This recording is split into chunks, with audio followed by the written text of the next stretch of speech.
Well, good afternoon, everyone. It's a 2:15 here on Thursday, the 25th of March, and as you can see, a great deal of red on the front page of Activist USA.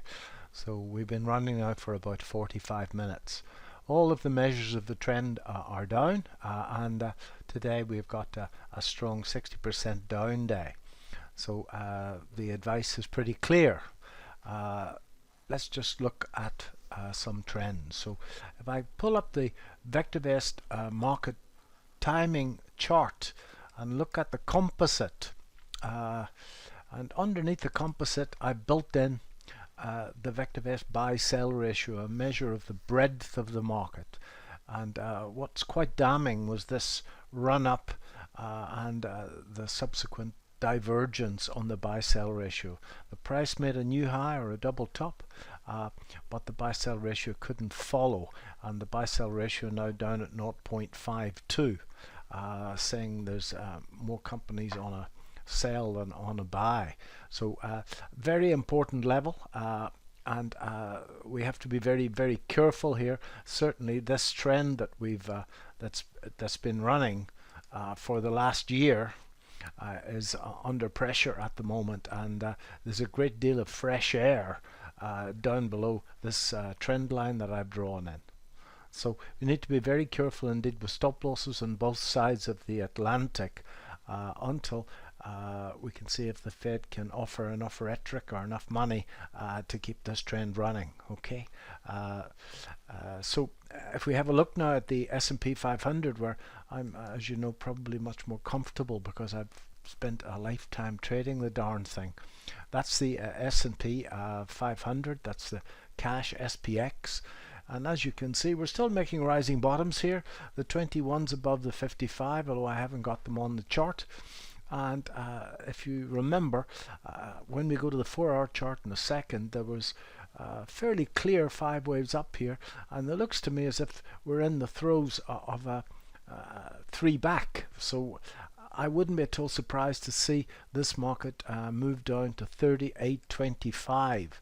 So if you want some level to think about, is that if you see this market closing below 38.25, then that would in fact be quite a very, very dangerous development. I think, folks, that we need to get the market closing above 39.40, 39.50 before you can wipe the sweat off your brow. So just be very careful indeed. This trend that we've, I hope, all made a great deal of money in is under attack. Okay, and I've been I had quite a few positions from this primary wave up, and I've only got one of those left, and that's Microsoft, and it's sitting at the money. I got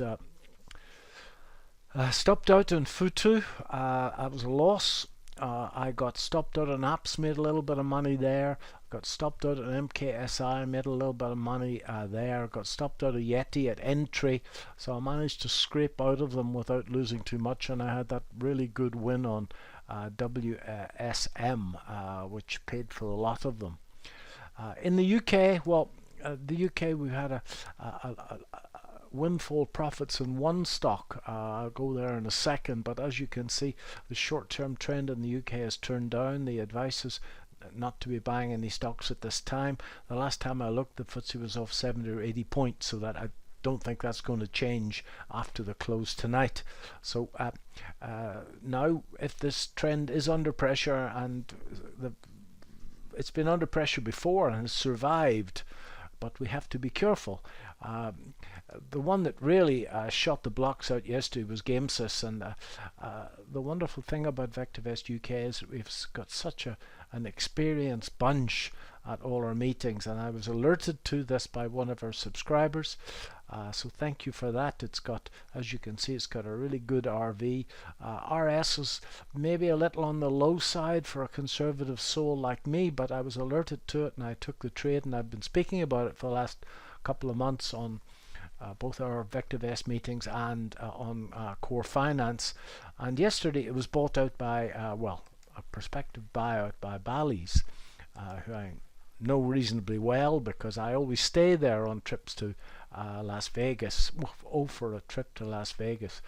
This was, folks, if you want an example of a beautiful cup and handle pattern, that was it. Okay, there was a little bit of angst along the way, and that after we got in, I got in, I don't know where it was, somewhere about here, and it faffed around for a little bit, but it just flew up the page. I banked that this morning at 1950. My first mentor always said, when you get windfall profits like that, just take them.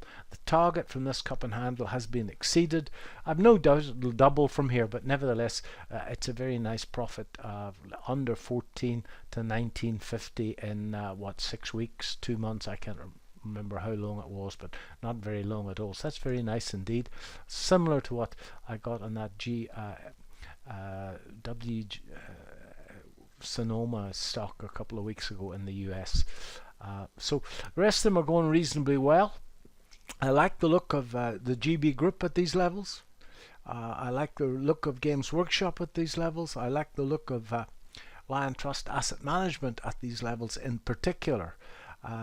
As you can see, Polymetal, gold price has pulled back a little bit. That's the gold price still struggling to get above that 1850 level. I'm still reasonably happy with Polymetal at those levels. So I think we just need to be very, very careful here. If we go back to the front page, nothing much has changed in the last 2 minutes since we've done this. Just one final look. There's the 4-hour chart, and the 4-hour chart found support down here a little while ago, and it's pretty easy to see why. There could be a prospective falling wedge here, and you can see that just went there. I don't see any other fib levels, but difficult to see a count here, but 1, 2, 3, 4, and 5. 5 is quite easy to see because 1, 2, 3, 4, and 5.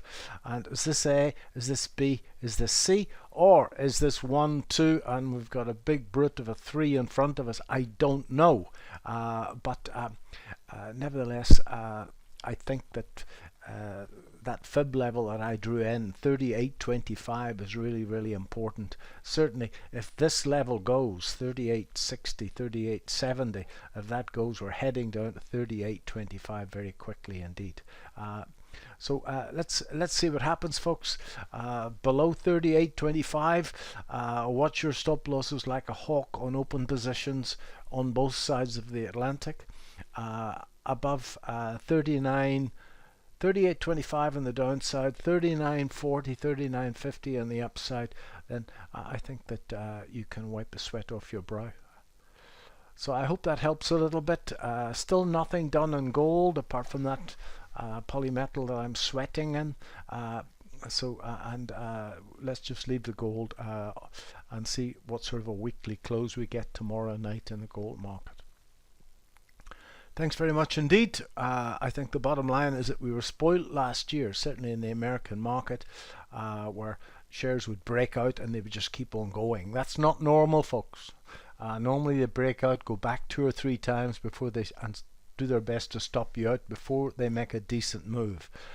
So we're probably spoilt, at least I was probably spoilt last year. Now it's normal service has resumed. Thank you. Bye-bye.